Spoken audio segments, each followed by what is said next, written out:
بسم اللہ الرحمن الرحیم۔ السلام علیکم ورحمۃ اللہ وبرکاتہ۔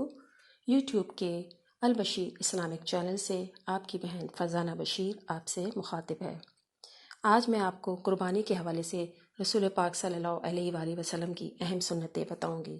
قربانی حضرت ابراہیم علیہ السلام کی سنت ہے جو اس امت کے لیے باقی رکھی گئی ہے، اور آپ صلی اللہ علیہ وسلم کو قربانی کا حکم دیا گیا۔ سورہ کوثر میں ارشاد ہوتا ہے، اپنے رب کے لیے نماز پڑھو اور قربانی کرو۔ قربانی کو خوش دلی سے کرنا چاہیے، کیونکہ اللہ کو ہمارے جانور کا گوشت اور خون نہیں جاتا، بلکہ انسان کا تقویٰ اور پرہیزگاری پہنچا دیتی ہے۔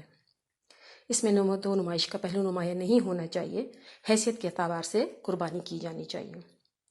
رسول پاک صلی اللہ علیہ وآلہ وسلم نے ارشاد فرمایا، جس میں وصیت ہو اور قربانی نہ کرے وہ ہماری عیدگاہ کے قریب تک نہ آئے۔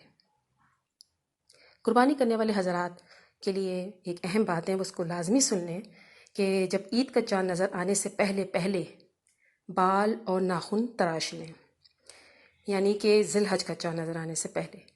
حدیث صحیح مسلم، سنن ابی داؤد اور سنن نسائی سے روایت ہے کہ آپ صلی اللہ علیہ وآلہ وسلم نے ارشاد فرمایا، جس کے پاس قربانی کا جانور ہو جسے ذبح کرنے کا ارادہ رکھتا ہو، جب ذی الحج کا چاند نظر آ جائے تو وہ اپنے بال اور ناخن نہ کاٹے یہاں تک کہ قربانی کرے۔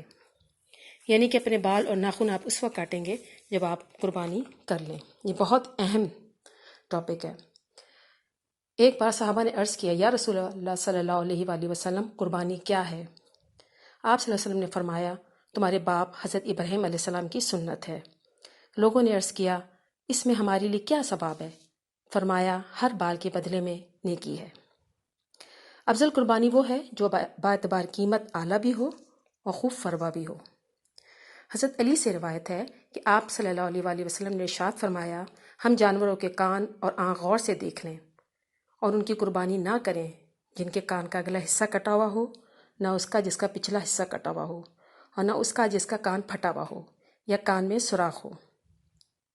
اس حدیث سے پتہ لگتا ہے جانور میں کوئی عیب نہیں ہونا چاہیے۔ سنن ابی داؤد سے روایت ہے کہ آپ صلی اللہ علیہ وسلم نے ارشاد فرمایا، 4 قسم کے جانوروں کی قربانی جائز نہیں۔ ایک وہ جو کانا ہو اور کانا پن واضح ہو، دوسرا وہ بیمار جانور جس کی بیماری واضح ہو، تیسرا وہ لنگڑا جانور جس کا لنگڑا پن ظاہر ہو، اور چوتھا وہ انتہائی دبلا جانور جس کی ہڈیوں میں گھوتا نہ ہو۔ امید ہے کہ آپ کو یہ اہم قسم کی تمام چیزیں، سنتیں جو میں نے آپ کو بتائی ہیں، وہ سمجھ آ گئی ہوگی۔ آخر میں اس دعا کے ساتھ آپ کے ساتھ اجازت چاہتی ہوں۔ اے ہمارے رب، ہم سے جو بھول ہو گئی ہو یا ہمارے ساتھ کوئی خطا ہو گئی ہو، ہماری پکڑ نہ کرنا۔ اے ہمارے رب، ہم پر وہ بوجھ نہ ڈال جس کو اٹھانے کی ہم میں طاقت نہ ہو۔ ہم سے درگزر فرما اور ہمیں بخش دے اور ہم پر رحم فرما۔ آمین ثم آمین۔